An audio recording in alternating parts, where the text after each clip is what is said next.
Baik, hadirin Bapak Ibu sekalian, selamat datang di YouTube Universitas Ibnu Khaldun Bogor. Pada kesempatan kali ini kita akan menyaksikan dan akan mengikuti seminar sesi kedua merancang pembelajaran jarak jauh pendidikan agama Islam yang efektif dan menyenangkan. Disiarkan secara live via Zoom dan YouTube Universitas Ibnu Khaldun Bogor pada hari ini, Rabu tanggal 12 Agustus 2020 pukul 9 sampai dengan pukul 11. Dan insya Allah siaran ini langsung akan tersambung ke Fakultas Agama Islam Universitas Ibnu Khaldun Bogor. Auzubillahiminasyaitonirrajim. Bismillahirrahmanirrahim. Assalamualaikum warahmatullahi wabarakatuh. Alhamdulillahirabbil alamin wassalatu wassalamu ala asrofil anbiya'i wal mursalin wa ala alihi washabbihi ajmain wa ba'du. Puji dan syukur marilah kita panjatkan kehadirat Allah Subhanahu wa taala.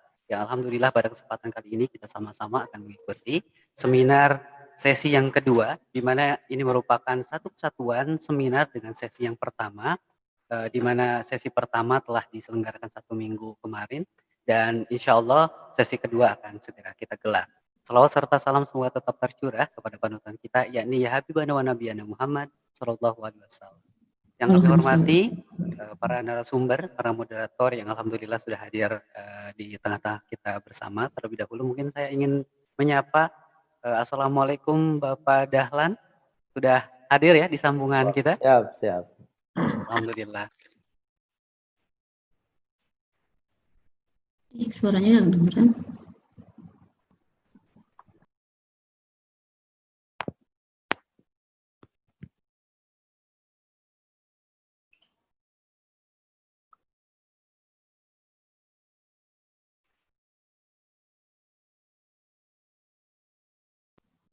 Di mana?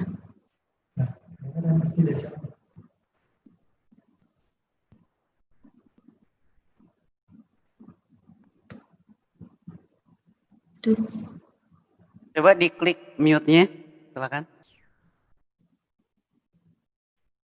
Hari Bapak Ibu sekalian, sebentar kita akan cek sound terlebih dahulu untuk memastikan rangkaian jalannya acara berlangsung dengan baik.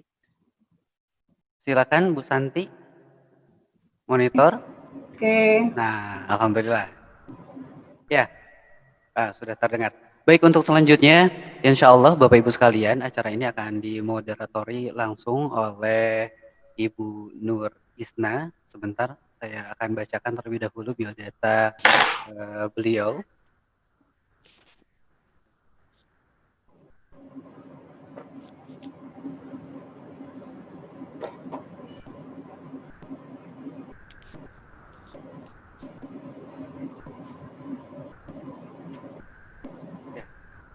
Insya Allah acara ini akan dimoderatori langsung oleh Ibu Nur Isna Alfain, Esos IMPD. Beliau merupakan dosen Universitas Ibnu Khaldun Bogor dan riwayat pendidikan beliau S1 UIK Bogor di Komunikasi Penyiaran Islam, kemudian S2-nya di UIK Bogor juga Pendidikan Agama Islam dan sedang menempuh S3 di UIK Bogor.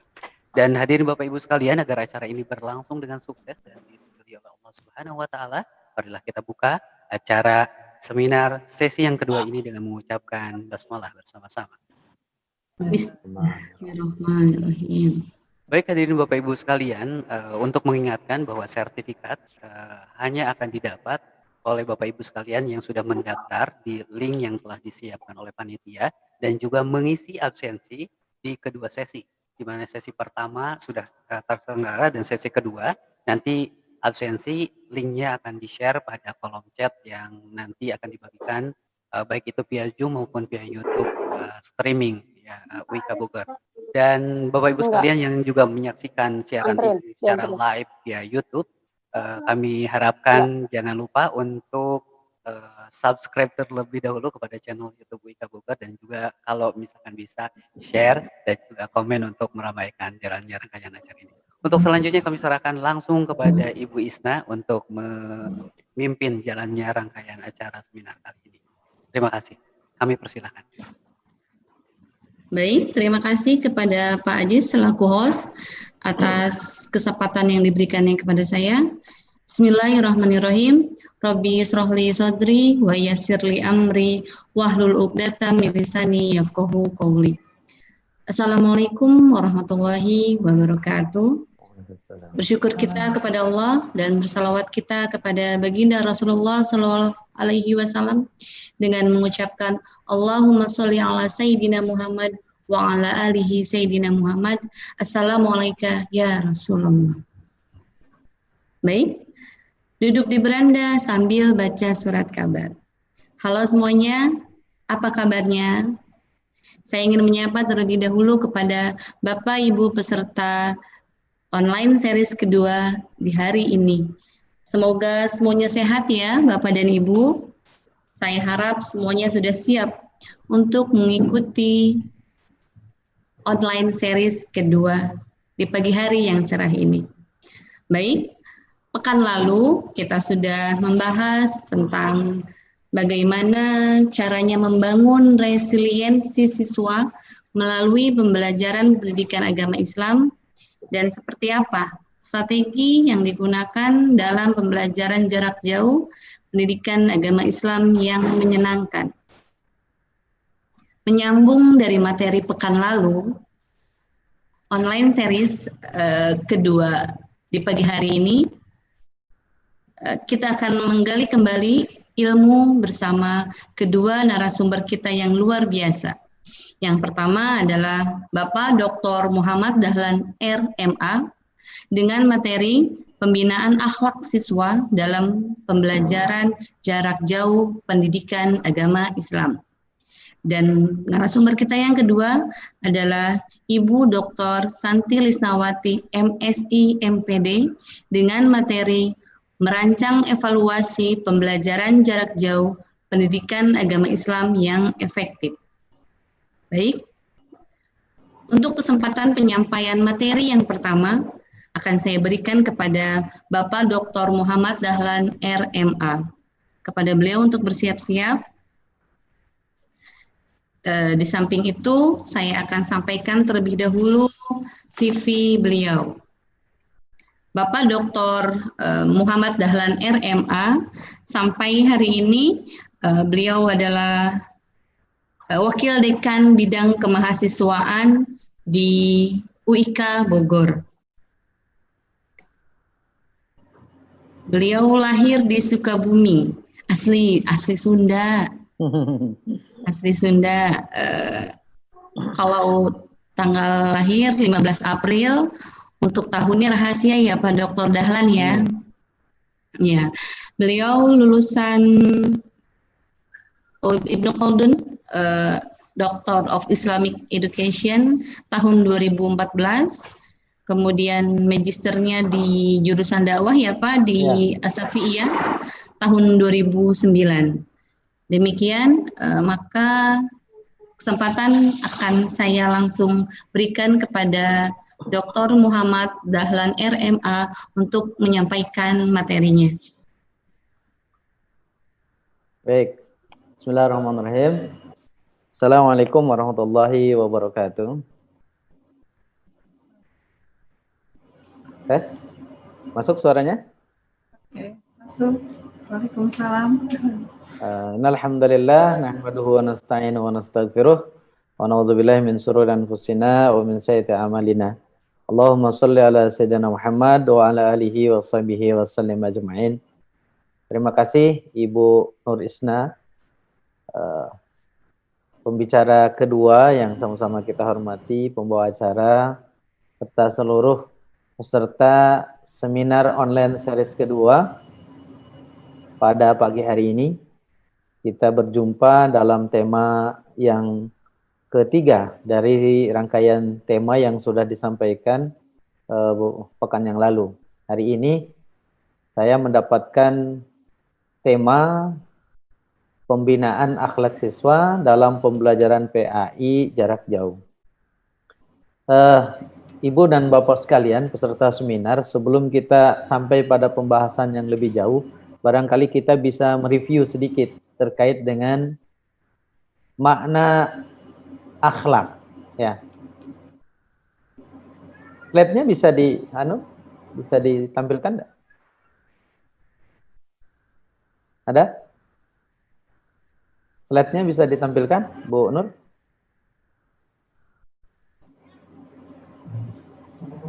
Sama Bapak sendiri bisa, Pak? Oh gitu? Share screen. Iya, langsung, Pak. Oke, di. Hmm, Oke, atau yang ini ya, saya bantu coba.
Kami persilakan Pak Dahlan, apakah ini PowerPoint-nya?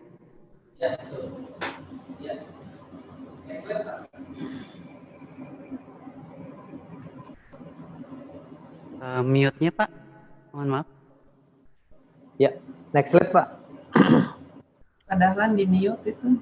Oke, sudah. Next slide. Oke, kita coba feedback ke makna akhlak. Ibu dan Bapak sekalian, sebenarnya menarik ketika kita berbicara akhlak. Karena ternyata akhlak itu berasal dari 3 suku kata, dari 3 huruf ya, menjadi satu suku kata. Kholako, ada khof, ada kho, lam, dan kof. Dari kholako ini kemudian turun kalimat atau bisa menjadi kalimat al-khaliq, artinya pencipta. Sementara di kalimat yang lain, kholako itu bisa menjadi makhluk. Makanya akhlak dengan al-khaliq, dengan makhluk, itu satu padanan kata. Kenapa menarik seperti ini? Karena seakan-akan kita melihat bahwa manusia ini yang kategorinya adalah makhluk, diminta untuk berakhlak seperti akhlaknya khaliq. Makanya di dalam ayat yang lain kemudian Allah sampaikan walillahi asmaul husna gitu ya. Bahwa Allah ini punya 99 nama yang di situ mengandung sifat dan kita diminta untuk berbuat seperti sifat itu. Jadi padanan katanya cukup menarik kalimat akhlak itu. Karena sepadan dengan al-khaliq, sepadan dengan makhluk. Oke, next. Kemudian next slide-nya. Oke. Kalau kita lihat makna akhlak secara umum dari beberapa tokoh kajian misalnya yang bisa kita lihat, katakanlah misalnya menurut Imam Al-Ghazali, bahwa akhlak itu adalah sifat yang tertanam di dalam jiwa yang menimbulkan macam-macam perbuatan dengan mudah dan gampang. Ada kalimat kuncinya, tanpa memerlukan pikiran dan pertimbangan. Jadi sudah menjadi kebiasaan, itu menurut Imam Al-Ghazali. Sementara menurut gurunya Imam Al-Ghazali, Ibnu Maskawai, itu mengatakan bahwa akhlak itu adalah dorongan jiwa yang mendorong untuk melakukan perbuatan tanpa pikir panjang dan pertimbangan. Jadi ada dorongan jiwa untuk melakukan sesuatu tanpa dipikirkan dan ditimbangkan. Kalau kita berpikir-pikir kan kadang-kadang tidak jadi mengerjakan sesuatu. Atau misalnya kita lihat ke para tokoh yang lebih kekinian, misalnya Ahmad Amin mengatakan bahwa akhlak itu adalah kebiasaan, kehendak, dalam artian bahwa kehendak itu bila membiasakan sesuatu, kemudian sesuatu itu dibiasakan, maka dia akan menjadi akhlak. Oke, demikian juga menurut Ibrahim Anis ya. Baik, selanjutnya next. Nah, apa sih tujuannya akhlak? Kalau kita lihat dari akhlak tadi secara pendapat para tokoh, ternyata akhlak itu tujuannya adalah sa'adatul hayat, kebahagiaan hidup di dunia maupun di akhirat. Nah, bagaimana supaya bisa orang itu hidup di dunia dan akhirat? Minimal ada 3 yang harus dilakukan. Yang pertama adalah terbentuknya al-fardu as-soleh. Terbentuknya pribadi yang soleh. Tapi tidak cukup. Tidak cukup seorang pribadi soleh, dia tidak akan hidup bisa sa'adah di dunia dan di akhirat. Seseorang akan sa'adah kalau dia tidak hanya fardu soleh, tapi dia juga al-ailah as-salihah. Keluarganya soleh.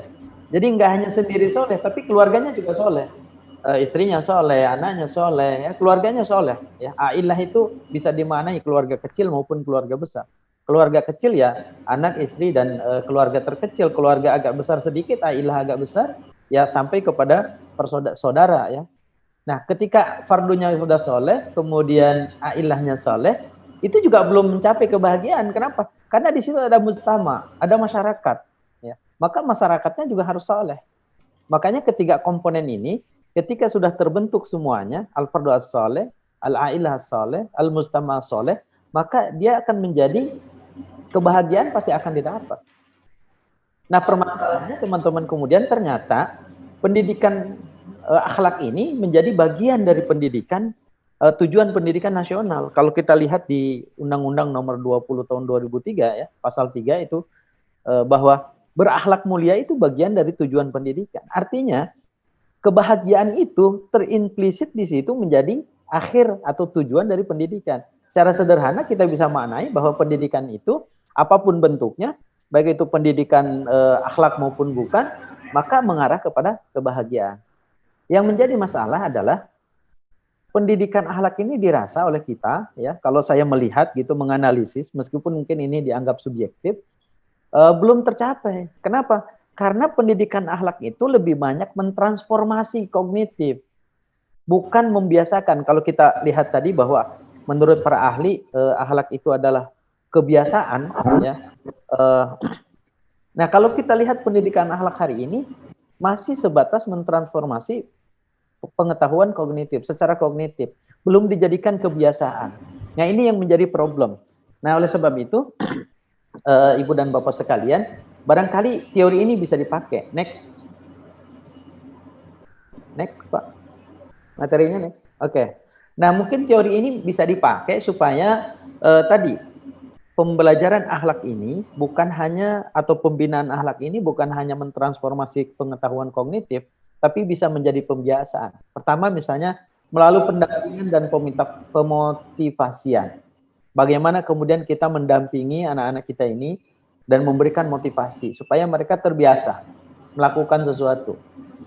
Di masa yang non pandemi, kita sudah mulai melihat bagaimana guru-guru kemudian melakukan pendampingan, pemotivasian dalam berbagai aktivitas. Kemudian yang kedua, penegakan aturan. Agak aneh memang ketika kita berbicara tentang akhlak, banyak sekali aturan yang dibuat, tapi penegakannya kurang. Nah, ini menjadi problem ketika kita berbicara tentang pembelajaran akhlak maupun pembinaan akhlak. Bahwa dalam pembinaan akhlak, punish dan reward itu mutlak harus dilakukan. Kemudian yang ketiga, lebih banyak dengan contoh. Mengajarkan akhlak tidak bisa dengan bicara, tidak hanya sebatas dengan kata, tapi juga harus lebih banyak dengan contoh. Artinya apa? Kita lebih tampil di depan, sehingga anak-anak bisa melihat, tidak hanya sebatas disampaikan, tapi dia menjadikan kita sebagai sampel. Itulah yang kemudian Nabi menjadi contoh, uswatun hasan. Kemudian yang selanjutnya, banyak pembiasaan.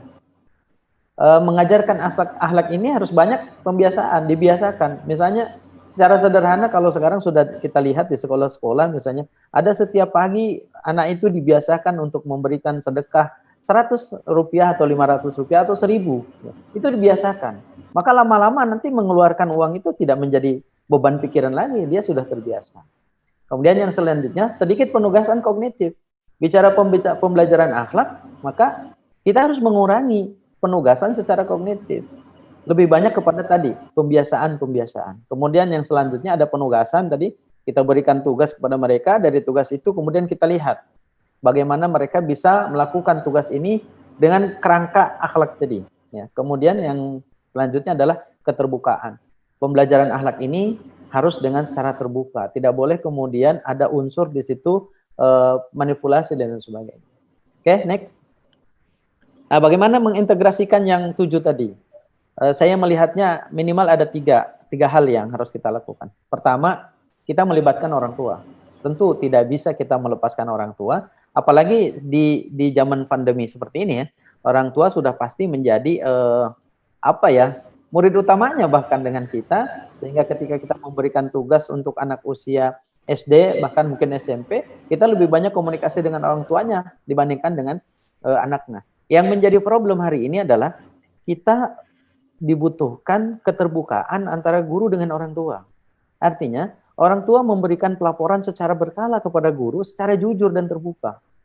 Tidak boleh kemudian ketika anak ini, contoh misalnya, ketika anak ini ditugaskan untuk melaksanakan sholat subuh tepat waktu misalnya, tidak melaksanakan sholat subuh tepat waktu, nah ini harus disampaikan kepada guru oleh orang tua. Nah ini bagian dari keterbukaan orang tua.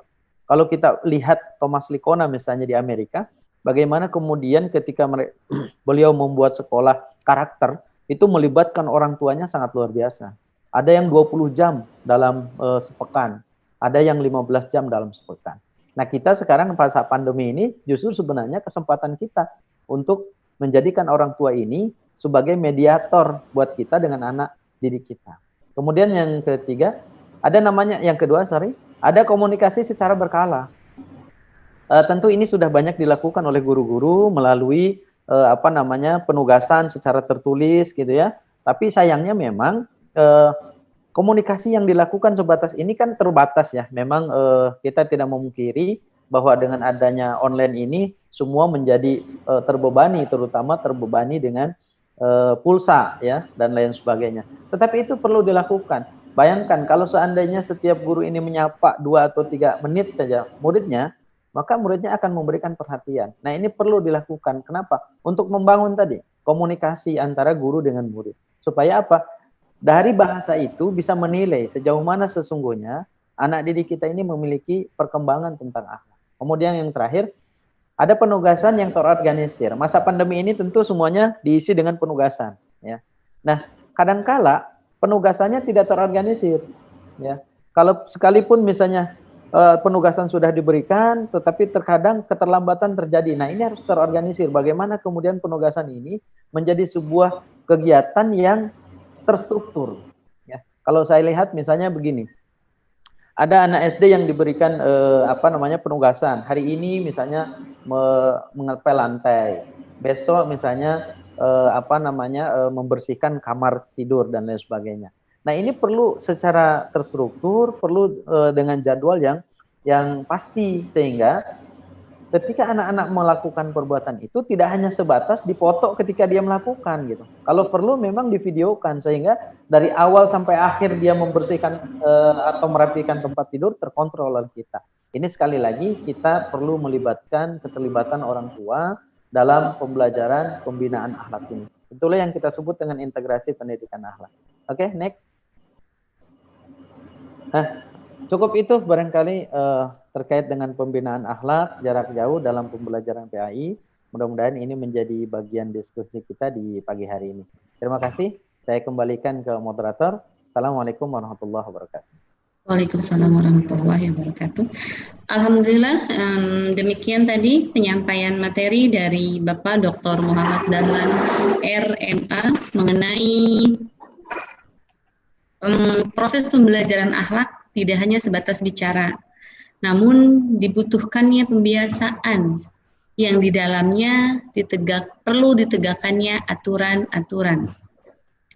Dan banyaknya penugasan dari pihak sekolah yang tentunya sudah terorganisir sedemikian rupa, dibutuhkannya peran orang tua yang membutuhkan komunikasi secara terbuka atau jujur dengan pihak sekolah atau dengan guru dari siswa tersebut.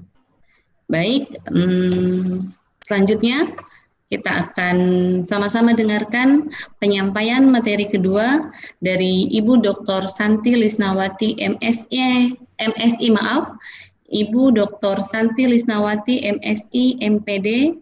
Kepada beliau untuk bersiap-siap dan saya akan membacakan CV beliau. Ibu Dr. Santi Lisnawati, beliau pun sama, lahir di Bogor, tanggal 13 Januari. Tetap ya Bu, untuk tahun lahir kita rahasiakan. Kelihatan. Apa-apa, tenang aja, no problem. Sampai saat ini Ibu Dr. Santi adalah masih mengemban sebagai wakil dekan di di Universitas Ibnu Khaldun Bogor. Saya akan bacakan riwayat pendidikan Ibu Santi. Terakhir, beliau S3 di Universitas Negeri Jakarta dengan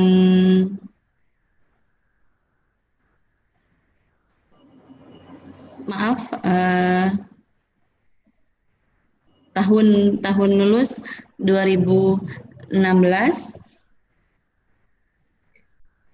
Kemudian S2 di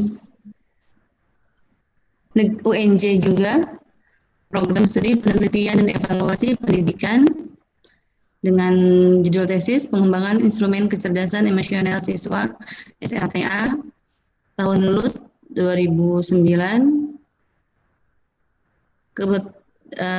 Ibu Dr. Santi S2-nya 2 kali ya Bu ya. Dan yang kedua S2 di Universitas Indonesia, program studi kajian Timur Tengah dan Islam, konsentrasi kajian Islam dan psikologi dengan judul tesis pengaruh kedisiplinan sholat dan kecerdasan emosional terhadap prestasi belajar siswa SLTA, lulus tahun 2005. Kemudian beliau S1 di Universitas Ibnu Khaldun Bogor, program studi pendidikan agama Islam dengan judul tesis hubungan prestasi belajar bahasa Arab dan Quran hadis siswa Madrasah Sanawiyah. Untuk informasi, Ibu Dr. Santi adalah lulusan terbaik Universitas Ibnu Khaldun Bogor ya Ibu ya, tahun 1999. Betul Bu? Lama banget ya Nak. Lama banget ya. Tapi semoga jadi motivasi ya Bu ya. Di sini ada jurnal buku ya Bu ya. Buku terakhir tahun 2018 adalah dengan judul buku Moderasi Islam di Era Disrupsi. Demikian CV-nya yang bisa saya bacakan karena banyak sekali Bu Santi track record-nya. Alhamdulillah. Maka langsung saja saya persilakan sama-sama mangga ya Ibu Bapak peserta online series 2, kita dengarkan penyampaian materi dari Ibu Dr. Santi Lisnawati MSI MPD dengan tema merancang evaluasi pendidikan agama Islam jarak jauh yang efektif. Dipersilakan kepada Ibu Dr. Santi Lisnawati untuk menyampaikan materinya. Oke, baik. Terima kasih Ibu Isna. Assalamualaikum warahmatullahi wabarakatuh. Waalaikumsalam. Assalamualaikum warahmatullahi wabarakatuh. Alhamdulillah, puji syukur alhamdulillahirabbil alamin wassalatu wassalamu ala sayyidina Muhammadin wa ala alihi wa sahbihi ajmain amma ba'd. Puji syukur pada Allah, pagi hari ini bisa bersilaturahim dengan para bapak dan ibu. Saya lihat sih dari mulai ujung Sumatera ini ya, Masya Allah, sampai ke Pulau Jawa, di ujungnya nih ada yang dari Pandeglangnya masuk banget katanya Bu. Di ujung juga, tapi alhamdulillah sinyalnya dapat ya. Jadi kita bisa berkumpul di sini untuk sama-sama kita belajar ya. Saya kali ini diamanahi untuk berbagi tentang merancang evaluasi PJJ. Tapi sebelum itu saya akan mulaikan dengan satu bacaan di surat Al-Isra ayat 4 ya. A'udzubillahi minasyaitonirrajim. Bismillahirrahmanirrahim. Iqra kitabak kafa binafsik ya. Jadi ini ada kaitannya dengan tugas kita sebagai guru dan juga tugas kita sebagai individu ya, pribadi, bahwa kita sendirilah bisa mencermati itu. Lalu yang kedua dari surat Al-Mulk. Jadi Ibu bisa lihat ayat 1 dengan ayat 2 mungkin masih nyambung ya. Tabarakalladzi biyadihil mulk wa huwa ala kulli syai'in qadir. Ya. Ya, yang keduanya nih yang mesti kita garis bawahi. Alladzi khalaqal mauta wal hayata liyabluwakum ayyukum ahsanu amala. Itu yang harus kita garis bawahi kaitannya dengan evaluasi. Nah, selanjutnya saya ingin berbagi slide saya, tapi di sini masih one participant can share at a time. Bisa diganti ke multiple partisipan supaya saya bisa share ininya PowerPoint-nya Pak Ajis. Karena di sini saya belum bisa share file. Nanti tolong colek Pak Ajis ya. Ini masih diklik one, coba. Nggak bisa. Oke, bisa ya. Oke, sekarang. Nah, ini.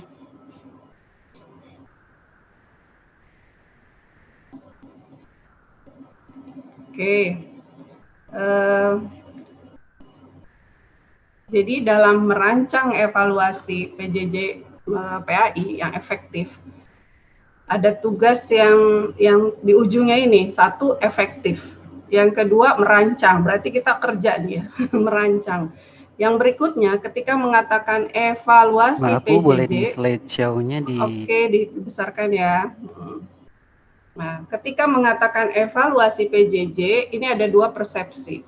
Yang pertama, apakah PJJ-nya yang akan kita evaluasi secara menyeluruh atau hasil belajar dari media atau dari pembelajaran lewat PJJ yang akan kita evaluasi, ya. Tapi dalam hal ini saya melihat background-nya para Bapak Ibu, ada yang guru, mungkin ada juga yang pemegang kebijakan, sebetulnya dua-duanya bisa masuk ya.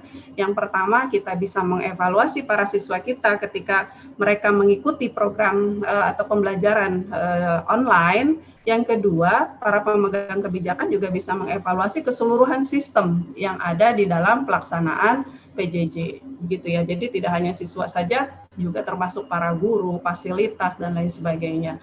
Mungkin itu akan panjang ceritanya, tapi kita tunggu aja sampai semana efektifnya. Mungkin yang jauh tidak terjangkau, tapi yang dekat insya Allah mudah-mudahan sampai. Baik, saya tergelitik dengan gambar ini. Bapak Ibu bisa itu ya, bisa sharing. Mungkin bisa cek gambarnya, kelihatan kan? Saya hanya minta pendapat menurut Bapak Ibu ini adil tidak kalau lihat gambar seperti ini. Ini bahasa Sundanya begini nih. For a fair selection, everybody has to, in English ya. For a fair selection, everybody has to, harus take the same exam, please climb the tree. Jadi ini ibaratnya semua binatang ini sebenarnya punya, kalau ini binatang ya di dunia hutan rimba belantara, inilah para penghuninya, mereka punya karakteristik yang berbeda, mereka punya potensi yang berbeda. Sekarang kita mau uji mereka dengan satu cara saja dan disamakan semua, yaitu memanjat pohon, climb that tree. Itu ada pohonnya di belakang. Bapak Ibu bisa mengira adilkah itu? Silahkan chat ya, ditulis di chat sana ya, di grup chat. Ini kalau kita akan melakukan evaluasi dengan alat yang sama, kita berikan ke mereka semua dan lulus tidaknya mereka di sana, tergantung dari evaluasi yang kita lakukan itu termasuk adil atau tidak. Oke. Baik, dalam melihat gambar ini tentu yang akan menang siapa? Ikan nggak mungkin, keluar aja udah ngap-ngapan, ya, karena dia keluar dari habitatnya. Terus burung mungkin bisa, gitu ya, tapi dia langsung lompat ke atas. Gajah, nggak bisa, baru nempel-nempel saja. Tapi si ini, ya, si mamang, si monkey, mungkin dia cepat sekali, ya, tanpa perlu diajari dia udah lancar, udah bisa. Jadi persepsinya, menurut saya banyak hal. Yang pertama, sebenarnya kita menjadi guru tuh perlu mencari, atau mungkin sebagai orang tua, sebagai orang dewasa, perlu mencari potensi-potensi yang ada dalam peserta didik kita. Jadi kalau mereka tidak bisa memenuhi di dalam kriteria yang sudah ditetapkan ini, mungkin mereka akan unggul yang lain, gitu. Tapi kriteria yang ini kita tidak bisa mempush mereka lebih lagi, gitu. Minimal mereka hanya sampai kepada batas minimal yang mereka mampu, gitu ya. Jadi sebetulnya ini penting mencari bakat minat anak-anak kita ya tentu melalui evaluasi baik para orang tua, guru ataupun orang-orang dewasa lainnya terhadap peserta didik.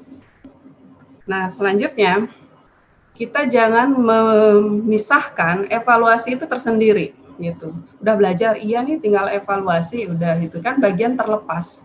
Tapi ketika kita melakukan program pengajaran, program pembelajaran, maka evaluasi itu sudah menjadi satu kesatuan, menjadi bagian yang mendukung ke dalam pembelajaran, bukan hal yang terpisah. Gitu ya. Kalau hal yang terpisah, maka hubungannya panah-panah selesai. Gitu. Tapi kalau lihat dari gambar ini, panah ini saling timbal balik. Ketika kita mau mengevaluasi pembelajaran, kita akan cek dulu ini tujuan belajarnya apa. Gitu. Maka kita akan merujuk ke tujuan pembelajaran. Ketika kita mau mengajarkan sesuatu kepada peserta didik, kita akan mengatakan ini targetnya apa ya kalau bahasa sederhananya. Mungkin kalau bahasa ini kompetensi yang diharapkan dari peserta didik setelah mempelajari ini itu apa gitu ya. Atau kompetensi yang diharapkan apa. Sekarang kan bukan base materi ya, kompetensi yang diharapkan ini bisa apa sih ini? Oh bisa sholat, bisa baca Quran, oke berarti materinya ini. Lalu evaluasi itu bisa berjalan di awal ya, di tengah ataupun di akhir. Jadi bergantung kepada tujuannya. Jadi ini saling satu kesatuan. Kita tidak perlu bingung, ambigu bagaimana cara mengevaluasinya, tapi Bapak Ibu cek dulu tujuannya apa ya. Tujuan pembelajaran ini apa. Jadi penting ketika kita menyampaikan pembelajaran kepada siswa itu menyampaikan tujuan dari belajar ini apa sehingga dia punya bayangan bahwa nanti aku harus bisa ini, harus bisa ini. Jadi jangan sampai ada sesuatu yang diharapkan tuh di ujung gitu. Mereka belum siap-siap pas di akhir akan dievaluasi X misalnya. Jadi tujuan pembelajaran itu memang betul-betul harus disampaikan di awal sehingga kita tahu arahnya kemana dan murid-murid pun bisa bersiap sedia ya untuk meraih keberhasilan di dalam evaluasi akhir. Oke. Nah sekarang posisi kita ini kan karena Masya Allah ya, musibah yang sama lah di seluruh dunia, jadi memaksa atau terpaksa atau dipaksa ya, kita nggak tahu lah. Pokoknya intinya tidak ada pilihan lain bagi kita selain melakukan pembelajaran online ya, dengan keterbatasan berbagai hal gitu ya. Itu nanti saya tidak sebutkan di sini, mungkin yang lalu sudah ya, berbagai macam keterbatasannya kita harus lakukan. Pilihannya dua, belajar dengan online atau tidak sama sekali gitu ya. Ya sekarang berarti online-nya variasinya mungkin beragam. Ada online yang sangat siap, ada yang setengah siap, ada yang nggak siap gitu ya. Itu udah normal, itu sudah kurva normal lah karena kita kan tidak rata gitu ya kemampuan akses dan lain sebagainya. Coba kita lihat pembelajaran itu lewat online. Terus medianya juga kan otomatis dengan online. Berbagai macam media mungkin saat ini provider atau para pembuat aplikasi akan terus mencari hal-hal yang efektif ya atau hal-hal yang bisa digunakan dalam pembelajaran, penilaian. Nah, memang hasilnya akan ada puas dan tidak puas. Itu masing-masing punya konsekuensi. Nah, dari pembelajaran ini ya, teman-teman, tadi saya sudah mengatakan evaluasi, ada penilaian dalam pembelajaran, maka sebetulnya di dalam evaluasi ini secara teorinya mah begini nih, ya, secara teorinya seperti ini. Jadi ketika mengatakan evaluasi, ya itu tidak bisa loss data ya, tidak berdasarkan data. Jadi ada proses pengumpulan data itulah kita bisa melakukan evaluasi. Nah, ketika kita mau mengumpulkan data itu, maka kita perlu punya alat, ya. Alat itulah yang dinamakan mungkin instrumen. Bentuknya entah itu tes, entah itu observasi, entah itu penugasan dan lain sebagainya. Mungkin Bapak Ibu guru familiar sekali ya dengan beragam macam alat untuk mengumpulkan bakat atau kemampuan ya daripada siswanya. Ya, inilah intinya, plusnya dari pengukuran atau measurement. Lalu dari pengukuran measurement ini ada penilaian, ada bahasa kita tuh namanya menginterpretasi dari alat ukur tadi. Misalnya dia sudah melakukan sholat, praktek sholat, kita kan bisa melihat, bisa menilai, oh sholatnya itu bagus, bacaannya bagus, tertib gitu ya, gerakannya sempurna, itu namanya penilaian ya. Nah, ketika melakukan evaluasi ini keseluruhan aspek ya, karena di dalamnya kita akan mengambil sebuah judgment, decision atau sebuah keputusan. Kira-kira kalau dia sudah bagus berarti oke, selanjutnya dia bisa mempelajari ini, selanjutnya dia bisa belajar ini gitu ya. Tapi kalau belum, kayaknya dia harus mengulang sekali lagi. Jadi penting evaluasi itu ada feedback. Jadi setelah melakukan evaluasi itu ada feedback ke siswanya, kayaknya kamu harus pelajari ini udah bagus nih tapi yang kurang ini. Jadi ada semangat. Tapi kalau misalnya ngumpulin tugas semua, terus nggak tahu kabar A, B, C, D-nya apa benar, apa salah gitu ya, dia juga nggak peduli lah, udah yang penting ngumpulin tugas gitu ya. Jadi perlu betul kata Pak Dr. Dahlan tadi, kita memang harus saling bersinergi dan berkomunikasi ya antara siswa, guru, dan juga para orang tua. Nah, satu hal isu tadi kan, gimana kalau misalnya nggak jujur? Nah, itu memang selalu ada saja ya. Tapi kita harus lihat bahwa di dalam evaluasi itu menegakkan prinsip-prinsip yang harus dipegang. Apa guna kita melakukan evaluasi kalau datanya itu bohong, gitu? Apa guna kita melakukan penilaian kalau itu bukan kemampuan sebenarnya siswa kita? Jadi memang azas prinsip yang pertama yang harus kita tegakkan adalah valid, sahih, benar nggak ini gitu ya. Itu betul-betul kejujuran itu harus diutamakan. Ini prinsip dari kita lah PAI juga ya, bahwa ini di atas semua hal ya harus jujur, sahih, valid dalam hal attitude.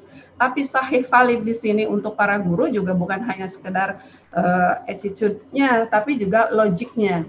Ya, logiknya juga harus digunakan. Kalau Bapak Ibu mengukur tentang kemampuan sholat siswa, maka Ibu jangan mengukur hal yang lain. Misalnya kemampuan praktek sholat, tapi diukurnya pertanyaan, berapa sehari semalam rakaat dalam sholat 5 waktu. Terus setelah takbiratul ihram adalah bacaan dan seterusnya.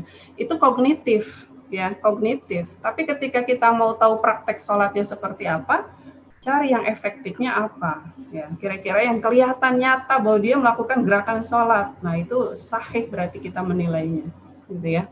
Berikutnya objektif, adil, terpadu dan seterusnya. Ini kira-kira begitulah prinsipnya ya, bisa dipertanggungjawabkan. Terus yang berikutnya jangan lupa berdasarkan kriteria. Kriteria itu apa? Ya itu kriteria atau hal-hal yang menjadi kriterian atau hal-hal yang menjadi indikator atau hal-hal yang ingin kita tampilkan ke siswa ini, kriteria nanti kalau lulus PAI itu dia mempunyai karakter atau kriteria seperti apa. Kriteria yang diharapkan apa? Misalnya kelas 1 harus sudah hafal berapa surat. Ya, itu yang dibuat kriteria-kriteria kita. Yang kedua, sudah bacaannya, makhrajnya bagus. Sudah selesai tajwidnya juga bagus, atau bacaan sholatnya atau fardu ainnya sudah dirinci oleh kita. Mana yang akan ditargetkan lebih utama, mana yang akan dilanjut di level atau kelas berikutnya. Itu mungkin kriteria itu penting ya, karena pasti ketika kita mengevaluasi, acuannya adalah kriteria yang sudah kita tetapkan. Baik, selanjutnya. Nah itu tadi, informasi yang valid tentang capaian peserta didik itu merupakan syarat untuk pengambilan keputusan atau kebijakan yang tepat. Kalau yang tidak valid, bagaimana mungkin ya kita bisa mengambil sesuatu yang lebih baik ke depannya.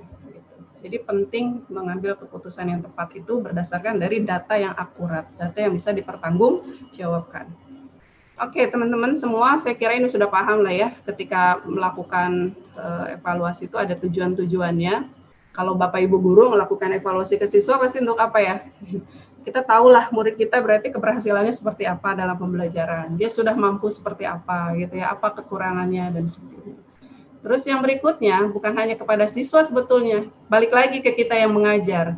Kira-kira berarti metode yang kemarin untuk melatih skill mereka itu bagus. Jadi menggunakan penugasan atau menggunakan project atau menggunakan problem based learning gitu ya, atau menggunakan portofolio untuk mengecek hal-hal lain ternyata efektif. Jadi Bapak Ibu yang bisa mengevaluasi terkait efektivitas dari metode atau model atau media yang kita gunakan, gitu ya. Yang berikutnya ya tentu kita bisa mengetahui apa hambatan dan tantangannya ya dalam pembelajaran. Oke, selanjutnya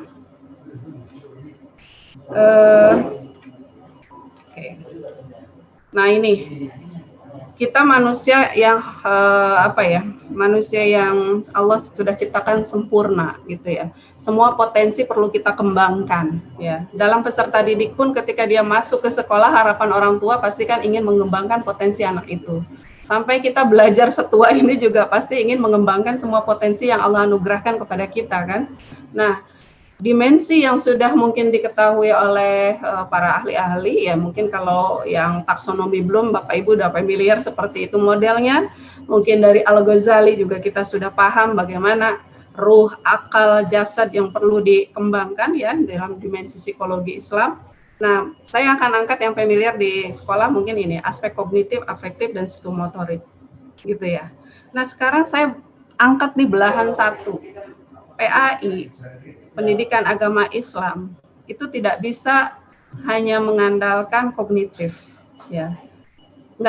Bukan berarti tidak penting, ya. Mungkin kalau yang ilmu-ilmu lain, misalnya dia secara pengetahuan cukup, ya sudah gitu ya. Tapi ketika belajar PAI, pengetahuan agamanya udah oke, bagus banget gitu ya. Tajwid tahu, rukun Islam tahu, sholat tahu, paham semua, hadis hafal. Tapi attitude, nah, tapi akhlak kurang. Nah, apa guna tuh pengetahuan tidak berdampak kepada sikap? Apa guna tuh pengetahuan tidak berdampak kepada perilaku? Jadi ini menjadi satu kesatuan yang perlu kita perhatikan, gitu ya. Tapi jauh dari itu sebetulnya modal utamanya dengan akhlak yang baik saja kita udah alhamdulillah, itu udah target utama Ibu. Nah, makanya yang Pak Dahlan ceritakan itu yang tadi bagaimana mengubah akhlak, itu pembiasaan itu penting. Maka Bapak Ibu yang punya kebijakan di dunia pendidikan, bagaimana caranya membiasakan itu dimulai dari sejak dini. Porsi pembiasaan itu ada di sejak dini. Porsi pembiasaan ya. Jadi porsi yang paling utama, paling banyak attitude ada di anak usia dini, penanaman karakter. Skill ke knowledge-nya terakhir. Ini kan skill-nya, ini ke knowledge-nya mungkin porsinya lebih sedikit daripada attitude-nya. Tapi nanti ke atas attitude-nya sudah terbentuk, maka skill dan pengetahuannya ditingkatkan. Tingkat atas seperti kita, sebetulnya ini sudah pengetahuannya ditambah gitu ya, attitude-nya kan standar itu dalam arti termnya memang begitu gitu ya. Kalau mau sholat tepat waktu ya dari dulu sholat tepat waktu tuh dengar aja langsung sholat, nggak ada lagi cerita ada teori baru gitu, nggak ada gitu ya. Jadi penanaman attitude itu sangat penting bagi pembelajaran PAI, dan ini menjadi tanggung jawab bersama, dan saya kira tidak bisa hanya guru saja yang diandalkan, tapi juga perlu kerjasama dengan orang tua, sekolah, dan juga masyarakat. Oke, baik. Selanjutnya ini mungkin kalau yang taksonomi belum, Bapak Ibu sudah paham lah ya. Kalau online assessment method, ya ini knowledge, tadi kan kognitif ya. Kognitif itu kalau di breakdown lagi mungkin jadi ada 6 stage atau 6 tahap. Bapak Ibu sudah paham lah, C1 sampai C6 ya. Dari mulai knowledge, comprehension, application, analyze, synthesis, evaluation. Kalau sekarang mungkin bukan sintesis, nggak ada ya. Evaluasi geser ke sini. Yang berikutnya adalah create ya, mencipta. Nah, Bapak Ibu yang Bapak Ibu kalau melihat ini mungkin bahasanya ingat nggak yang higher order thinking dengan lower order thinking. Nah, ini mungkin yang 3 ini masuk ke dalam hot ya, higher order thinking. Ya, ini mungkin lower order thinking. Jadi kalau misalnya kasih multiple choice, true false, yang objektifnya ini ya, ini mesti buat ke knowledge. Comprehension bisa lewat simulasi, tutorial gitu ya. Kalau application bisa case study, ya, essay. Kalau evaluation juga bisa buat portofolio, project gitu ya, case studies dan seterusnya. Itu mungkin banyak contoh-contoh yang nanti bisa cek juga di sini. Jadi saya lihat kalau kita sikap, bagaimana cara menilainya.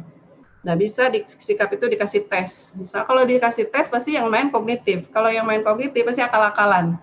Misalnya nih ya, kalau kamu belanja disuruh orang tuamu, lalu ada kembaliannya, terus kamu perlu misalnya apakah ada uang tuh dia mengambilnya atau mengambilnya tanpa izin atau mengambilnya dengan izin, ya pasti orang akan mengatakan mengambilnya dengan izin. Karena secara logika yang bagus itu kan, walaupun prakteknya kita nggak ngerti seperti apa. Itu yang dalam bentuk laporan report tertulis. Tapi kalau dari observasi orang tua sendiri itu yang tahu kemarin belanja ini anak kembaliannya kemana ya, kok nggak ada gitu ya. Itu orang tua yang ngerasa oh dia nggak laporan gitu ya. Jadi pengamatan itu bagus sekali untuk mengontrol sikap. Kita juga lihat anak-anak murid kita juga bisa lihat tuh sholat dia gimana tuh ya, sholatnya bercanda atau apa ya. Ya berikutnya diajarkan mereka itu penilaian diri. Penilaian diri itu dia suruh mengintrospeksi diri sendiri, tapi kita buat kriterianya. Kita kasih arahannya ketika untuk melakukan penilaian diri. Ada juga penilaian antar teman, ya. Jadi dia suruh ceritalah, ya, atau bagaimana pengamatan dia terhadap temannya. Yang berikutnya mungkin bisa catatan ya, catatan dari Bapak Ibu terkait sikap anak dalam bentuk jurnal. Jurnal itu maksudnya bukan artikel tapi lebih kepada catatan-catatan. Terus yang pengetahuan udah Bapak Ibu paham lah, bisa dengan dites itu udah aman semuanya ya. Mau beragam bentuk tes Bapak Ibu udah familiar lah. Keterampilan, skill, nah itu bisa lewat praktek ya, bisa lewat portofolio atau dan project. Oke, pada intinya ini memang pembelajaran online, penilaian online saat ini sudah menjadi sebuah keharusan bagi kita sebagai para guru. Dan perangkat-perangkatnya juga sudah dimudahkan lah ya, kita saat ini beragam perangkat bisa kita explore ya. Kalau masih muda-muda bisa cobain yang macam-macam lah, dari mulai yang sudah lama, dari Edmodo kan lama ya, terus ada Zoom yang saat ini, ada Google Meet gitu ya, dan seterusnya. Terus kalau yang penilaian sebenarnya ketika menggunakan ini pun ada penilaian ya, tapi kalau penilaian secara langsung misalnya pakai Kahoot atau Google Form essay-nya supaya gampang ter-record pakai Google Form, ada juga Mentimeter ya, dan lain-lainnya. Nah ini saya pernah searching, ada mungkin bisa dicek. Ini ada 75 digital tools and application teachers can use to support formative assessment. Jadi untuk menilai pembelajaran itu banyak alat-alatnya. Yang sebut tadi salah satunya ada Kahoot, ada Menti, itu bisa di searching. Mungkin kalau penasaran bisa bahasanya dioprekin satu-satu ya. Ini ada Animati, ada audio note gitu ya, ada survey creator, saya juga mungkin butuh waktu, ada Zoho survey. Di sini kelihatan kok, teacher can create survey that student can access. Ya mungkin bisa di searching ini aja ya. Nah ini juga inspirasi kalau Bapak Ibu yang sekarang PTK gimana caranya padahal pandemi, Ibu Bapak bisa memanfaatkan evaluasi itu sebagai permasalahan dalam penelitian. Misalnya penggunaan Kahoot efektif apa tidak, penggunaan kuis atau penggunaan Google Classroom dan seterusnya, Bapak Ibu bisa mendeskripsikan, menceritakan. Jadi banyak riset-riset terkait dengan evaluasi yang Bapak Ibu sebenarnya pelakunya dan Bapak Ibu bisa melakukannya. Oke, terakhir isu terkait penilaian kan Bapak Ibu udah paham ya, yang terakhirnya penilaian otentik. Ya, kita nggak mau kan menilai itu nggak ngerti siapa yang ngerjakan, apa hasilnya. Ya ini adalah solusinya adalah penilaian otentik. Penilaian tradisional bahasanya ya kita kadang nggak ngerti, dijokiin atau apa gitu, tahu-tahu hasilnya ada gitu ya. Masih ada kan sekarang. Nah kalau sekarang kalau itu mungkin udahlah tradisional gitu. Tapi kalau otentik nggak bisa gitu, karena orangnya jelas, yang dia tunjukkannya juga jelas gitu ya. Jadi yang ditunjukkan adalah kinerja, ya, tugasnya nyata gitu ya. Mengukurnya bukannya apa, tapi how. Jadi dia harus panjang ceritanya. Bagaimana langkah-langkahnya? Kalau dia nggak ngalamin praktekan ya susah gitu ya. Berpikirnya juga tidak terfokus, tapi banyak kaitan-kaitannya di pergrain. Ini yang cocok dengan brain based learning ya, perkembangan otak, di mana otak itu suka sesuatu tantangan, sesuatu yang baru. Jadi otentik itu cocok. Terus yang berikutnya juga active student ya masuknya ke otentik. Jadi kalau mau pelajari lagi otentik, mungkin bisa dipelajari lagi bahasanya ya. Ada banyak jenis. Pada intinya dia mengeksplor real world experience, melibatkan pengalaman nyata. Jadi kalau misalnya di sekolah belajar olahraga atau belajar tentang apalah ya, nanti di rumah ya sesuaikan aja dengan real world experience-nya anak-anak. Yang penting pada prinsipnya dia gerak, pada prinsipnya dia paham tentang kebersihan dan kesehatan, dia harus apa gitu ya, disesuaikan. Dilaksanakan selama dan sesudah pembelajaran berlangsung ya. Jadi terus gitu ya, mencakup penilaiannya bisa self assessment. Kadang-kadang kan kalau dia, aku jelek, ulangi lagi gitu, itu dia paham gitu, karena dia ngalami, mempraktekkan gitu. Boleh nggak diulangi lagi? Boleh, gitu, karena dia ingin menampilkan yang baik, berkesinambungan dan terintegrasi. Oke, ini kira-kira contohnya, ada mulai tes tulis, bisa tes lisan, kinerja, observasi, ya, portofolio, penilaian antar teman dan lain sebagainya. Termasuk juga di sini adalah bentuknya ya, ada bentuk tes, ada bentuk pekerjaan rumah, angket, rubrik dan seterusnya. Jadi Bapak Ibu, ini kira-kira saya tidak bisa memberikan satu pattern ini loh yang kita harus rancang, tidak. Jadi kembali lagi kepada tujuannya apa, kira-kira yang tepat apa. Kita punya variasi banyak. Mau pakai observasi kah, apa mau pakai penugasan, apa mau project, apa mau pakai paper, pensil, tes aja lah, udah dikasih soal langsung dijawab atau dan seterusnya. Pada prinsipnya ketika buat, kita rancang dulu nih, buat rancangannya, lalu kita tentukan ya seperti apa nih yang nanti diharapkan, lalu dibuatlah apa namanya ya, catat kegiatannya ya, kalau yang sifatnya project gitu ya, ataupun produk gitu, yang sifatnya membutuhkan waktu yang cukup, dan berikutnya juga bagaimana mereka melaporkannya. Kita yang guru yang mendesain seperti itu. Misalnya kalau dia harus bisa menguasai sholat dan juga keteraturan membiasakan sholat 5 waktu, berarti kan kita planningnya itu ya, targetnya itu, kita buat perencanaannya. Berarti kita kerjasamakan dengan siapa? Orang tua. Terus apa sholatnya dispesifikan, apa mau pakai sunnah duhanya kah? Oh tidaklah, misalnya mau 5 waktu saja. Oh tapi penting karena pagi sekolahnya pakai duha gitu ya, ditambah sunnahnya dengan duha misalnya. Aku mau tambah lagi tahajud, nanti emaknya kayaknya yang itu yang repot. Jadi kita tentukan dulu, atau kalau kesulitan yang umum sholat 5 waktu aja dulu kalau yang tidak ada. Lalu dibuatlah catatannya, ada daftar checklistnya lah atau daftar keterangannya ya, terus yang dilaporkannya nanti apa langsung bahan mentahnya. Tapi kalau anak-anak SD ya, tapi kalau anak-anak yang sudah besar, dia bisa mengevaluasi sendiri ya. Coba kamu evaluasi dari data sholat kamu yang real, yang jujur. Terus mana yang kamu lemah dalam melaksanakan sholat? Oh subuh sama isya. Tulis aja dengan jujur. Kita sebagai guru bisa mendorong lagi, memberikan motivasi lagi bahwa di mana sholatan subuh dan isya itu sangat luar biasa, ditambahkan, ditingkatkan lagi ke knowledge-nya sehingga bisa membentuk sikap baru lagi. Nah, ini paper pencil udah biasa ya, dari mulai objektif subjektif, nanti disesuaikan dengan apa namanya kognitifnya, mau yang ingatan kah atau mau yang tahap rendah atau yang tahap tinggi. Dan terakhir tadi ya, ini juga sama.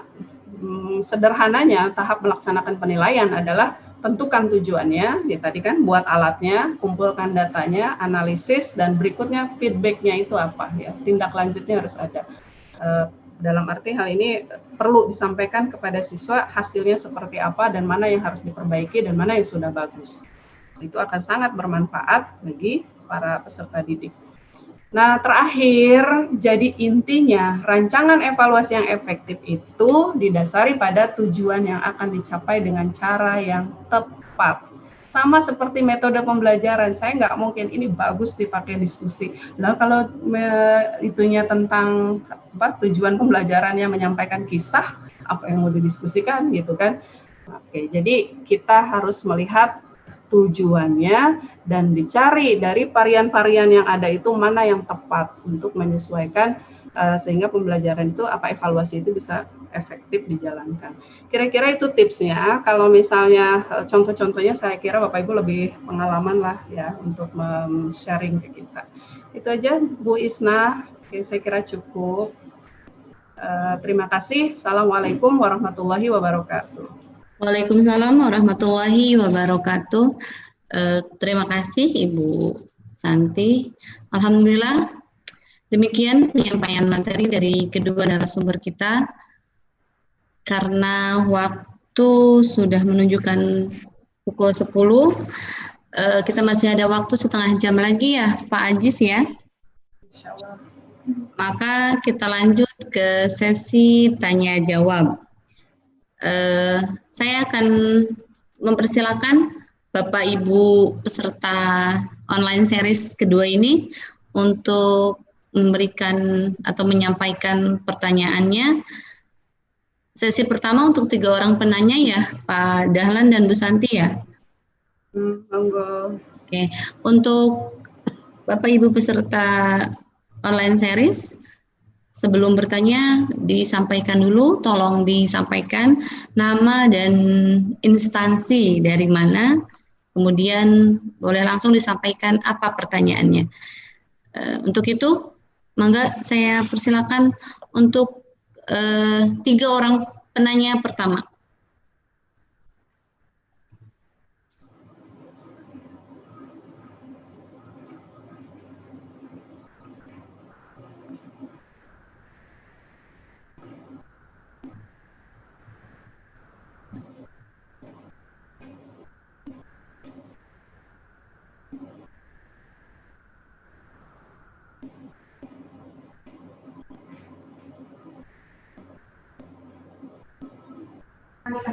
Oke. Sebentar. Di chat sudah banyak pertanyaan. Iya, di chat sudah ada. Sebentar, akan saya pilih di antara sekian banyaknya pertanyaan. Ini ada dari Sri Rezeki. Akan saya bacakan. Assalamualaikum warahmatullahi wabarakatuh. Ini pertanyaan untuk Ibu Santi. Mengingat PJJ ini memerlukan sinergitas dengan orang tua, evaluasi mungkin hanya dapat diukur dari hasil penugasan yang diberikan oleh guru yang dilaporkan oleh orang tuanya. Di poin sebelumnya harus ada nilai kejujuran. Di sini seringkali siswa merasa kelelahan dan jenuh ketika mengerjakan tugas hingga pada akhirnya orang tua naik darah atau lepas kesabaran. Taringnya keluar ya ibu-ibu ya. Terlebih anaknya termasuk pada tipe slow learning ya. Pada akhirnya orang tua mengambil alih tugas dan membantu mengisi jawaban dari tugas anak. Artinya itu tidak valid. Pertanyaannya, apakah itu akan berpengaruh terhadap hasil evaluasi yang nanti akan dilakukan oleh guru? Itu pertanyaannya Bu Santi. Pertanyaan. Enggak langsung dijawab Ibu. Terima kasih Bu Isna. Ini Sri ya. Ini mah derita mak-mak nih yang sekarang Bapak Ibu guru. Jadi ibu guru yang di sekolah juga mungkin kewalahan ya, menilai, memberikan tugasnya. Dan di rumah juga orang tua juga sama nih. Jadi jawaban yang pertama ialah sama-sama istighfar, tuh ada astagfirullah di sini. Astagfirullahaladzim memang ya. Jadi ini real loh, apalagi di tengah orang tua yang satu bekerja gitu ya, terus anaknya di rumah siapa yang mendampingi BDR-nya? Jadi nunggu pulang kerja tuh Bapak Ibu. Terus yang kedua, ketika nunggu pulang kerja kondisinya sama-sama lelah, ibunya pulang kerja atau orang tuanya pulang kerja lelah, anaknya pun sudah lelah dari seharian main atau apa dan lain sebagainya. Nanti keluar taringnya ya, maka udah istighfar aja. Karena kondisinya bukan anak yang salah gitu ya. Terus yang berikutnya, apa ini pengaruh? Ya otomatis sangat berpengaruh karena kita sudah tahu bahwa itu bukan hasil kerjanya dari anak tersebut. Nah dari sinilah Bapak Ibu guru bisa paham sebenarnya ketika mengatakan ibunya mendampingi atau tidak, kita bisa paham gitu ya. Kondisinya mungkin dengan sisa waktu yang sangat terbatas. Maka kita akan carikan. Saya sendiri pun ngalami Bu. Target utamanya kalau pagi pasti harus baca Quran, murojaah, sholat duha. Nah kalau ibunya udah berangkat pagi, sholat duhanya sama siapa gitu ya. Kalau misalnya ada kakaknya, pakai kakaknya. Tapi nggak sama. Anak itu perlu dibujuk-bujuk kalau untuk tingkat dasar. Jadi maka solusinya ya kita menetapkan hal yang prinsipnya aja dulu. Dia yang penting ngaji dulu aja, semangat aja. Walau setiap hari mau cuma sebaris ya, mungkin kan harapannya dia 1 lembar, tapi ini baru cuma 2-3 lembar, biar aja. Terus aja dimotivasi, ih bagus, besok kita tambah lagi. Terus aja begitu, padahal emaknya udah pegel. Aduh, 1 baris pun berapa menit, belum selesai, nanti dulu ya. Mau minum dulu ya, itu di rumah kayak gitu Bu. Kalau di sekolahan mungkin dengan teman-teman kondisi environment belajarnya oke. Tapi kalau di rumah baru ketok, oh ada tamu, sebentar deh, ada tamu. Ya, udah keganggu lagi. Pokoknya luar biasa. Maka disinilah Bapak Ibu kita perlu azas yang namanya bijaksana ya. Kita punya kebijaksanaan. Ya bijaksana ada bijak sinilah bahasanya ya. Mau kita memahami itu, dan kita kan sebetulnya kurikulum normal dengan yang saat ini kita harus meng-create lagi gitu ya, menyederhanakan yang rumitnya ini menjadi sesuatu yang praktis di rumah tuh bisa dilakukan gitu ya. Jadi yang penting sholatnya tidak tinggal, murojaahnya jalan gitu ya.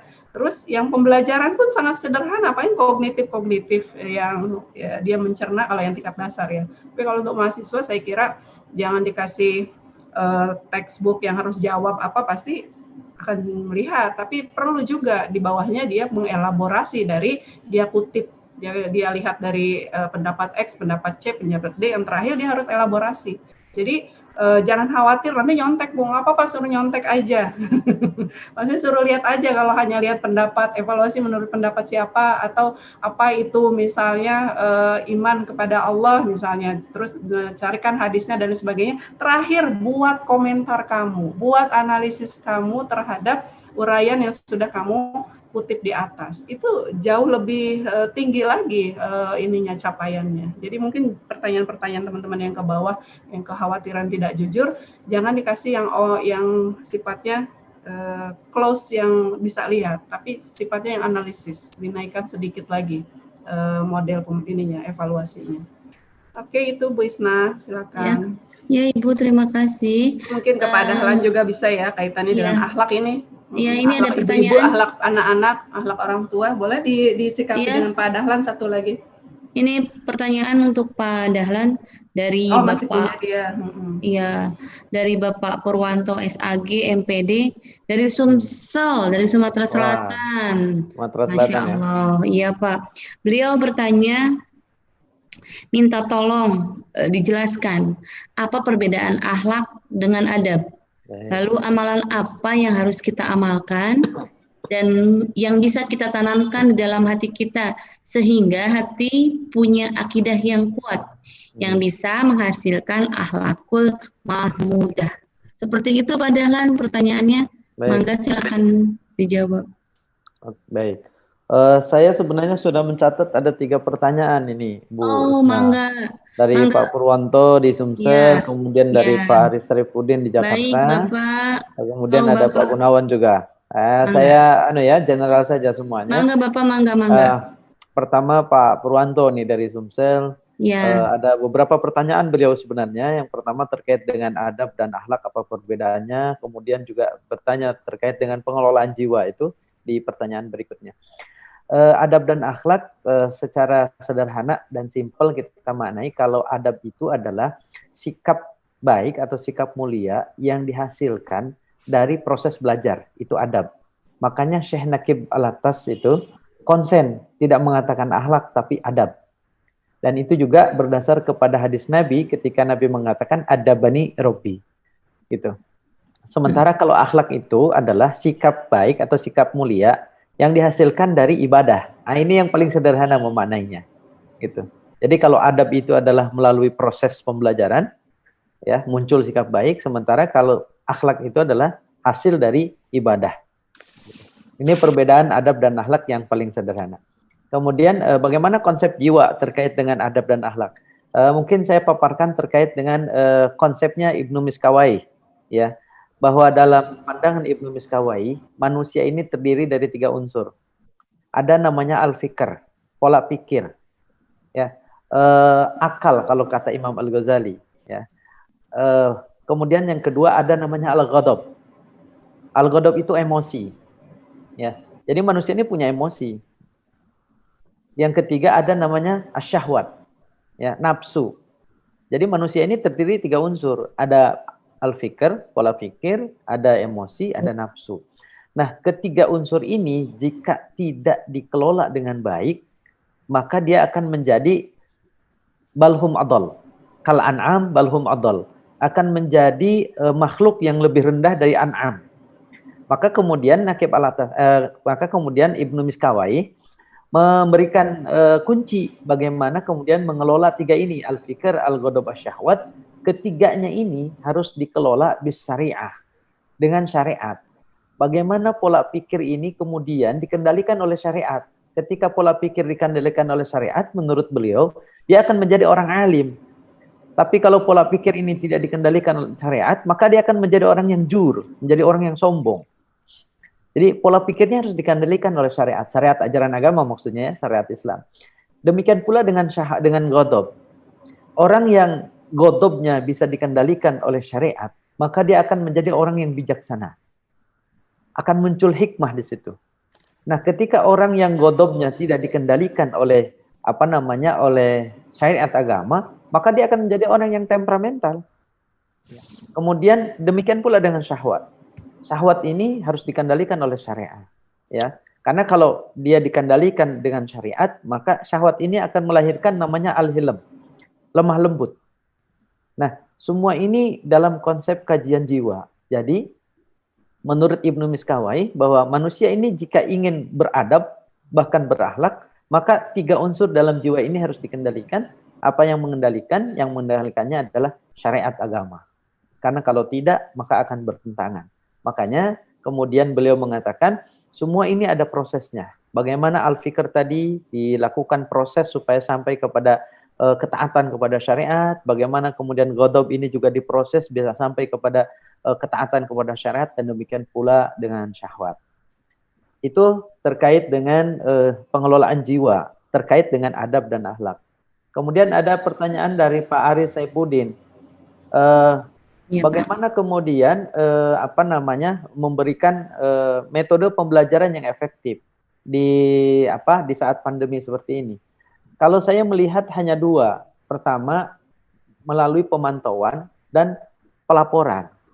Nah, ketika pemantauan dan pelaporan ini tadi kita harus melibatkan orang tua, kemudian orang tua ini dilibatkan sedemikian rupa sejujur-jujurnya. Artinya orang tua memberikan penilaian kepada anak itu bukan atas dasar bagus, asal bagus pokoknya mah gitu. Tapi apa adanya, tadi yang disampaikan oleh Bu Santi.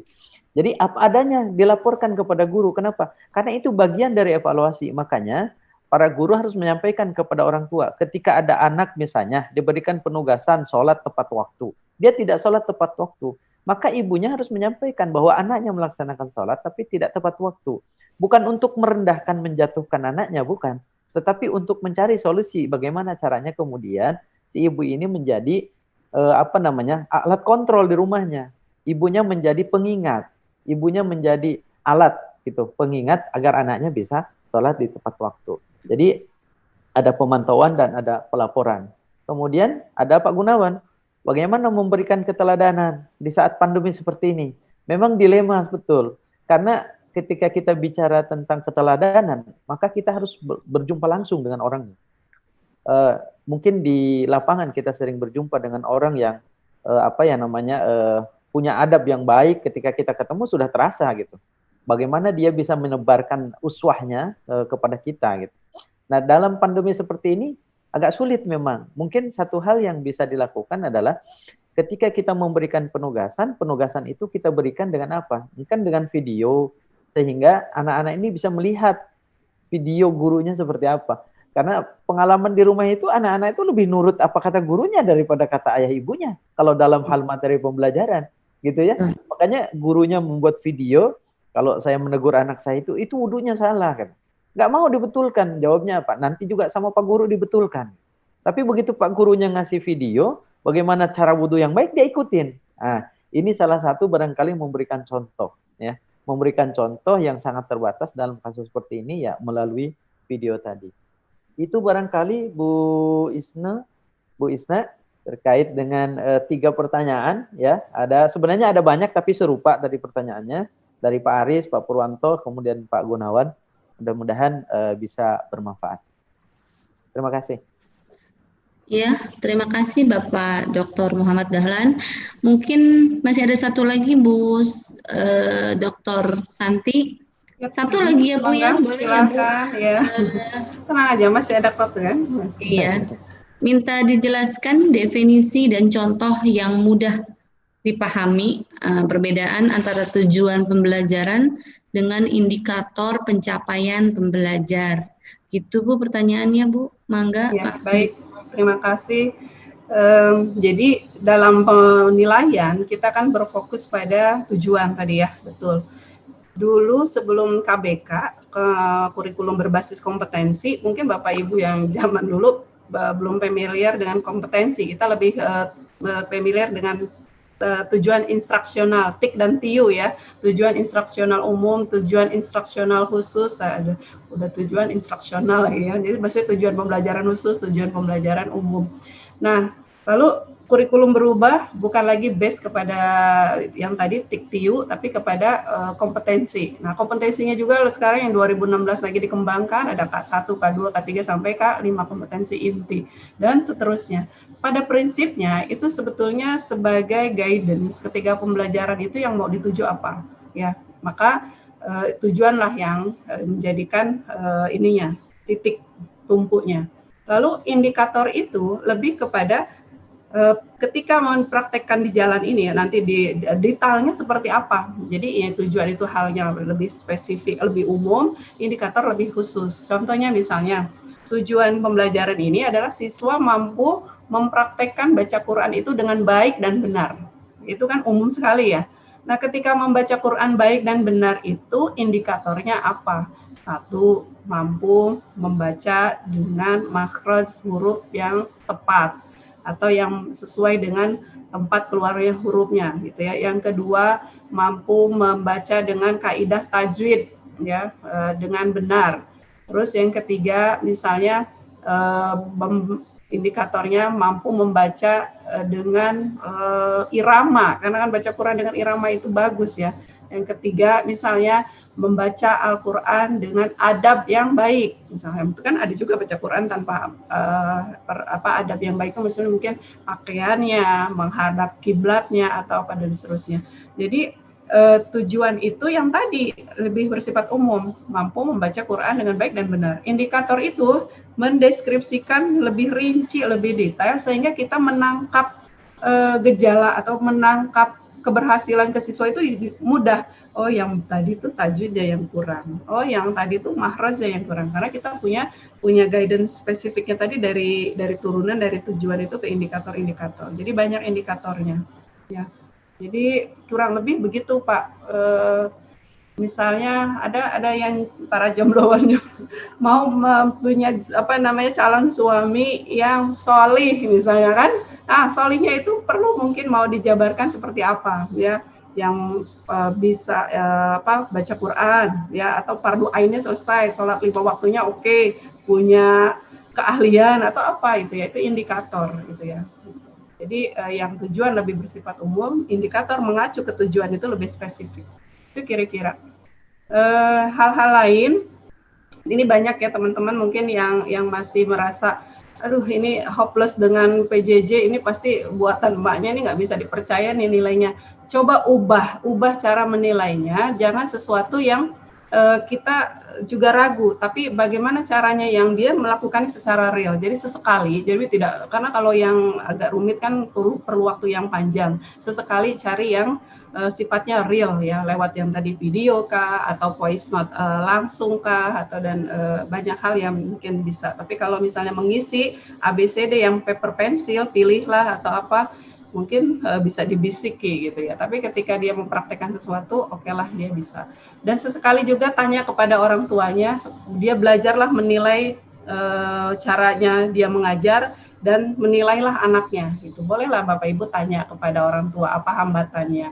Terus misalnya bagaimana keberhasilan anaknya menurut Bapak Ibu. Itu mungkin bisa juga untuk sharing, untuk berdialog, untuk mengurai ke persoalan-persoalan yang ada di orang tua, juga yang ada di para guru. Jadi bangunlah komunikasi itu dan perlahan kita bisa paham gitu ya. Nah, makanya ada yang terakhir lagi, evaluasi yang baik itu ada yang sifatnya responsive evaluation yang kemarin saya pernah gunakan. Jadi kita mengevaluasi itu berdasarkan isu yang muncul, ya, responsif. Jadi kalau pas tek, oh dia memang titik lemahnya ini, maka dicarikanlah bagaimana caranya, ya, dengan memang muridnya nggak bisa banyak, Bu, ya. Kalau yang muridnya masih 10, masih 12, itu masih bisa menggunakan responsive evaluation. Apa persoalannya, jadi sama-sama bisa dicarikan jalan keluarnya. Baik, Bapak Ibu, kalau saya mungkin seperti itu ya, terkait dengan evaluasi. Insya Allah hal-hal yang, maka ketika mengevaluasi, Bapak Ibu sering-seringlah mengingatkan kejujuran itu lebih diutamakan.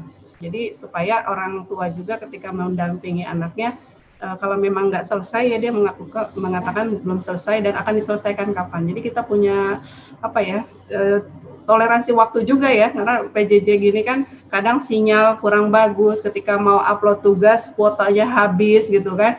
Jadi harusnya pagi ini baru distorkan malam nanti atau besok paginya lagi. Ya itu mungkin toleransi Bapak Ibu lah, kebaikan Bapak Ibu lah yang bekerja di sana sehingga semuanya termotivasi untuk berubah menjadi lebih baik, gitu ya. Kan dalam hadisnya itu kan semua kita menghadapi persoalan, tapi pada ujungnya adalah liyabluwakum ayyukum ahsanu amala. Jadi kita cari yang ahsannya lah, yang terbaik buat semuanya, bagi para orang tua, para guru, para peserta didik juga. Itu mungkin Bu Isna, silakan. Ya, terima kasih Ibu Dr. Santi. Kepada Bapak Ibu peserta webinar series 2, sebetulnya masih banyak pertanyaan, tapi saya harap jawaban dari Bapak Dr. Muhammad Dahlan dan Ibu Dr. Santi sudah cukup mewakili dari semua pertanyaan yang lumayan penasaran dengan tema kita hari ini. Alhamdulillah pertanyaan saya rasa sudah cukup dijawab karena waktu sudah menunjukkan pukul 10:25.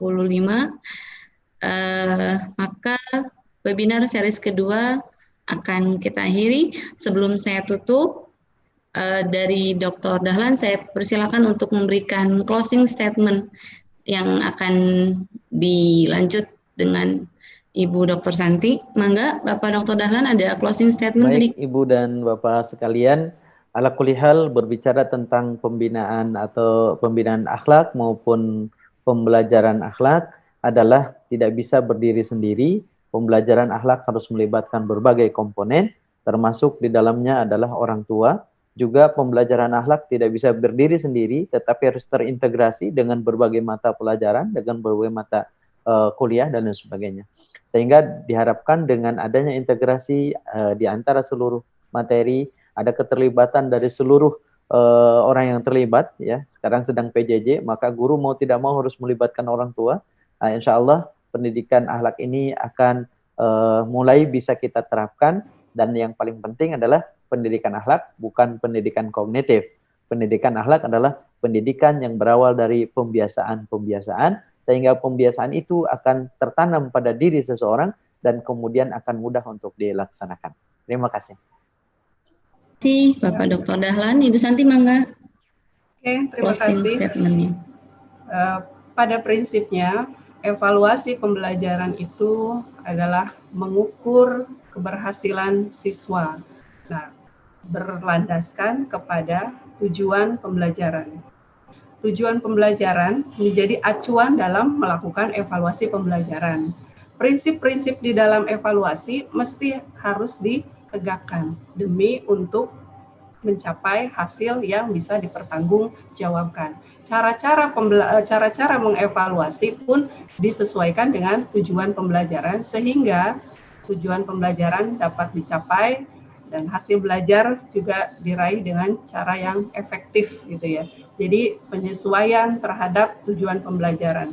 Jadi tidak ada dengan istilah kata berarti itu diabaikan. Yang pertama yang tadi ya. Yang pertama yang harus ditegakkan adalah kesahihan atau kejujuran. Sehingga ketika sahih itu sudah ditegakkan, maka prinsip-prinsip ke bawahnya pun akan berdampak baik gitu ya, akan berjalan dengan baik. Prinsip ditegakkan, pilih evaluasi yang sesuai dengan tujuan. Itu saja mungkin dari saya, Bisma. Terima kasih. Ya, terima kasih Ibu Santi. Terakhir mungkin dari saya, bila saya simpulkan dari pemateri yang sudah disampaikan, yaitu ada 2 trik tips dalam pembelajaran jarak jauh pendidikan agama Islam, yaitu pemantauan dan pelaporan dari orang tua kepada guru dengan kondisi atau keadaan yang sejujur-jujurnya. Begitu ya Pak Dahlan dan Bu Santi, betul? Terima kasih. Alhamdulillah acara webinar series kedua kita hari ini kita akhiri dengan mengucapkan alhamdulillahirabbil alamin. Terima kasih kami ucapkan kepada Bapak Ibu peserta webinar series 2 yang telah bersedia meluangkan waktu untuk mengikuti acara webinar series 2 ini. Semoga ilmu yang kita dapatkan bermanfaat untuk kita semua. Amin, amin ya rabbal alamin. Dan saya selaku moderator mohon maaf apabila ada kesalahan dan banyak kekurangan selama memandu webinar ini. Saya akhiri. Wassalamualaikum warahmatullahi wabarakatuh. Saya serahkan kembali kepada warahmatullahi wabarakatuh. Waalaikumsalam warahmatullahi wabarakatuh. Hadirin Bapak Ibu sekalian, itulah tadi seminar yang disiarkan secara live, yaitu seminar sesi yang kedua, merancang pembelajaran jarak jauh pendidikan agama Islam yang efektif dan menyenangkan. Kami ucapkan terima kasih kepada Ibu Moderator Isna Alfain SSPD, dan terima kasih juga kepada Bapak Dr. M. Dahlan RMA. Dan terima kasih juga kepada Dr. Santi Lisnawati MSI MPD yang telah menyampaikan materinya. Dan hadirin Bapak Ibu sekalian, alhamdulillah acara setelah tadi pemaparan materi berlangsung, maka berakhir pula seluruh rangkaian acara seminar merancang pembelajaran jarak jauh pendidikan agama Islam yang efektif dan menyenangkan. Seminar ini terbagi menjadi 2 sesi yang akan mendapatkan sertifikat merupakan mereka yang memang telah mengikuti 2 series seminar sesi pertama dan sesi kedua. Dan Bapak Ibu sekalian jangan lupa untuk subscribe terlebih dahulu channel Universitas Ibnu Khaldun Bogor. Kemudian bila perlu nanti tolong di follow juga IG-nya WIKA Bogor, karena insya Allah akan banyak update-update terbaru terkait dengan seminar-seminar yang diselenggarakan oleh WIKA Bogor untuk Bapak Ibu sekalian, dan semoga bermanfaat begitu. Dan sekali lagi, program seminar yang saat ini sedang berlangsung merupakan program yang diselenggarakan oleh program studi Pendidikan Agama Islam Fakultas Agama Islam Universitas Ibnu Khaldun Bogor. Sekali lagi kami ucapkan terima kasih kepada para pemateri, para moderator ya, dan seluruh peserta dari yang kami lihat dari alhamdulillah dari Sumatera, dari Kalimantan, dari Sulawesi, dari berbagai daerah sudah hadir bersama-sama kita. Baik hadirin Bapak Ibu sekalian, dengan berakhirnya seluruh rangkaian acara, maka marilah kita tutup sesi seminar kali ini dengan mengucapkan alhamdulillah bersama-sama. Alhamdulillahirabbil alamin. Dan sertifikat insya Allah akan dibagikan maksimal 5 hari setelah siaran ini berlangsung bagi Bapak Ibu yang mengisi daftar absensi yang telah disediakan oleh panitia. Terima kasih, saya Nurin Al-Aziz mengucapkan mohon maaf bila mana ada kesalahan kata. Wabillahi taufiq wal hidayah. Assalamualaikum warahmatullahi wabarakatuh.